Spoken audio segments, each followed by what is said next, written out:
그럼 오늘 채널A 개표방송의 해설위원들 소개해드리겠습니다.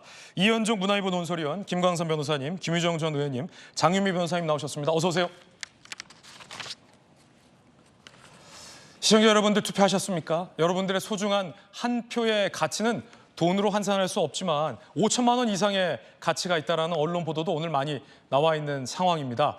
현재 저희들이 짚어드렸듯이 투표율이 64% 정도 기록하고 있습니다. 아직 투표가 1시간 정도 남았기 때문에 최종 투표율은 65% 이상을 갈 것으로 조심스러운 전망도 가능할 것 같습니다.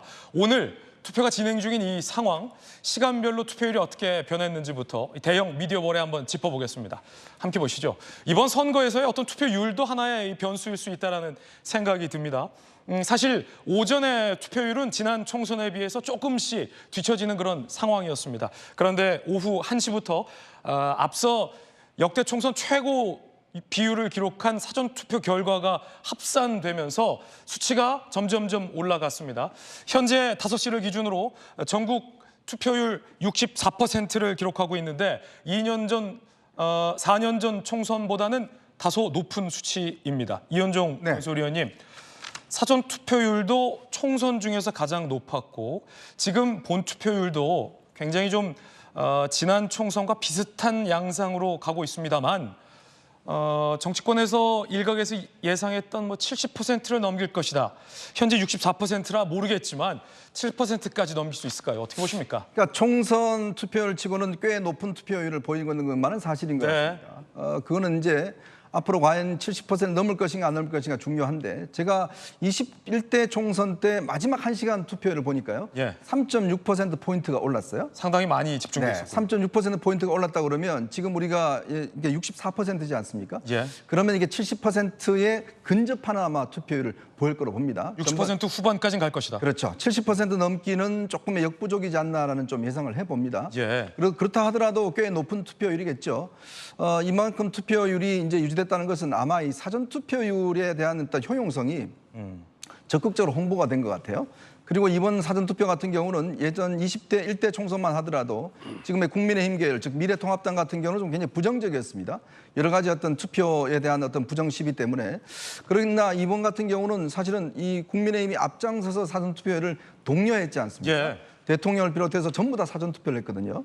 그만큼 보수층에서도 사전투표를 하는 비율이 굉장히 높았다. 이렇게 볼 수가 있는 거예요. 사전투표를 하는 일종의 어떤 정치적 성향이나 정파성이 확 줄어들었다? 줄어들었죠. 그러니까 그런 면에서 보면 사전투표율이 높다는 것은 제가 21대 총선 때 그때는요. 젊은 층들이 굉장히 많이 보였거든요. 그래서 마지막 본투표 때 이제 보수정당에서 굉장히 투표를 독려했던 기억이 있습니다.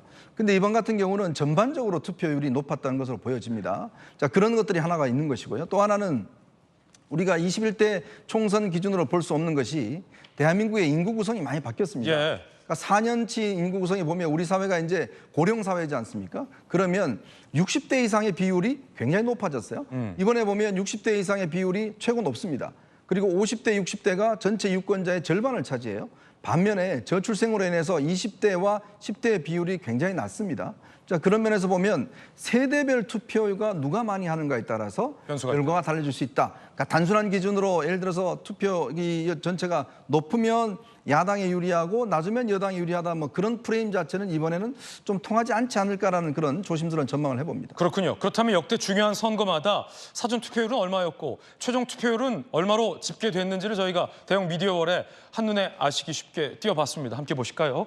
자, 지금 22대 총선의 사전 투표율이 역대 총선의 최고치를 기록했습니다. 아시는 것처럼 31.28%. 물론 지난 2년 전 대선은 사전 투표율이 더 높았습니다. 36.93%. 통상적으로 저도 이 정치부 취재를 오래 해봤습니다만 대선의 투표율이 총선의 투표율보다 높다라는 점을 감안했을 때 지난 대선의 최종 투표율은 77.1%였습니다.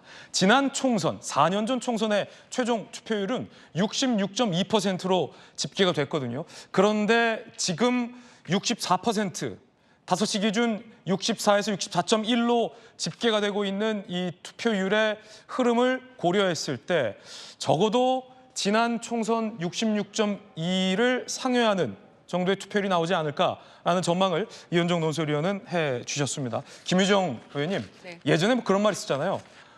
투표율이 65%만 넘어가라.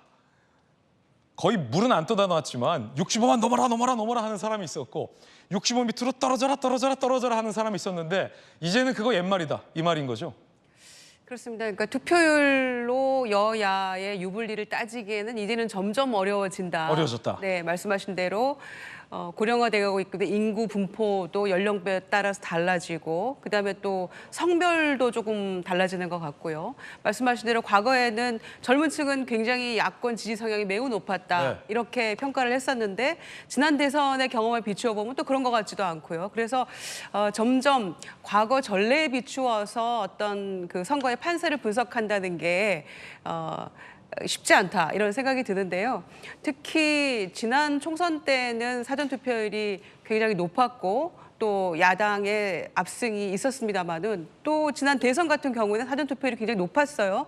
그런데도 또 이제 윤석열 후보가 당선이 되는 그런 경험들을 했기 때문에 예. 사전투표율에 따라서 여야 유불리 따지는 건 이제는 좀 어려워지지 않았나 이렇게 어려워졌다. 생각하고요.